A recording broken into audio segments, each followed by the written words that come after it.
Hello বন্ধুরা, কেমন আছো তোমরা সবাই? ব্লগ কুইন রির আর একটা ব্লগে তোমাদের সবাইকে অনেক অনেক স্বাগত। ব্লগটা করেছিলাম অনেক দিন আগেই, বাট প্রায় 1 মাস পরই ভিডিওটা পোস্ট করছি, কারণ এডিট করার সময়ই হচ্ছিল না। আজকে আমাদের একটা নিমন্ত্রণ বাড়ি রয়েছে। আজকে ছিল আমার এক ভাইঝির অন্নপ্রাশন, তো সেখানে যাওয়ার জন্যই আমরা রেডি হচ্ছি। তো আমি আজকে রয়েছি বাপের বাড়িতে, আর দেখতেই পাচ্ছ যে আমি, আমার বর আর আমার বোন রেডি হচ্ছি, আর বাবা মা অনেক আগেই চলে গেছে সেখানে। তো এখন বাজে দুপুর 1টা, তো আমাদের অনেকটাই লেট হয়ে গেছে, কারণ কি পার্লারে একটু চাপ ছিল। তো চলো ঝটপট রেডি হয়ে নিই, তারপরে আবার সেখানে গিয়ে অ্যাটেন্ড করতে হবে। বোন আমার চুলটা আঁচড়ে দিচ্ছিল, কারণ কি চুলটা অনেকটাই লম্বা হয়ে গেছে, আর নিচের দিকটা যেহেতু কালার করা আছে মাঝে মাঝেই জটা পাকিয়ে যায়, তো সেই জন্য নিজে আঁচড়াতে পারি না। যাই হোক, বোন ছিল তাই বোন একটু চুলটা আঁচড়ে দিল। বর থাকলে বড় আঁচড়ে দেয়, তোমরা ভিডিওতে দেখেছো। আর তোমরা তো জানোই যে বিয়ের 1 বছর চুল কাটতে নেই, তো সেই জন্য এখন এই তো বিয়ের 5 মাস 4 মাস হয়েছে, আর 1 বছর পর্যন্ত চুলটা মনে হয় অনেকটাই বাড়বে। তো যাই হোক, এখানে আমি সিঁদুরটা একা একা পরতে পারছিলাম না, তো বর বললো চলো আজকে তোমাকে আমি একটু সিঁদুর পরিয়ে দিই, আর সেটা তোমাদের সাথে না শেয়ার করে পারলাম না। এরপর দেখো আমরা 3জনে বেরিয়ে পড়েছি, আর ভিডিওটা একটু তোমাদের সাথে স্পিডি করে দিয়েছি, কারণ ভিডিওটা আমি ওই দিনকে অনেক লং বানিয়ে ফেলেছিলাম।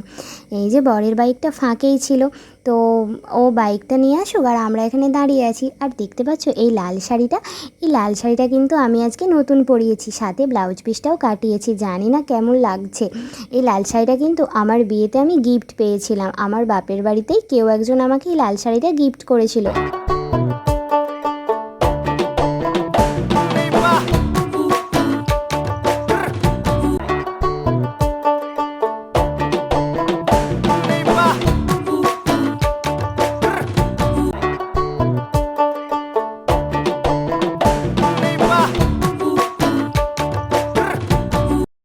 দেখো আমরা চলে এসেছি যেখানে আসার কথা ছিল আমাদের।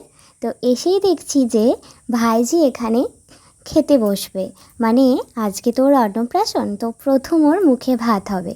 তো তার জন্য আমি যেহেতু পিসিমণি, তো আমরা পিসিমণিরা মিলে একটুখানি সুন্দর করে ফুল দিয়ে সাজিয়ে গুছিয়ে নিলাম। আর এই যে দেখো আমার ফুচকে ভাইজি, কত মিষ্টি না, ওকে কেমন লাগছে কমেন্ট করে জানাও তো দেখি সবাই। ও না খুব সুন্দর আর খুব কিউট হয়েছে, একদমই ওর দিদিভাইয়ের মতো। ওর দিদিভাইয়ের যেমন কিউট আর ও তেমন কিউট।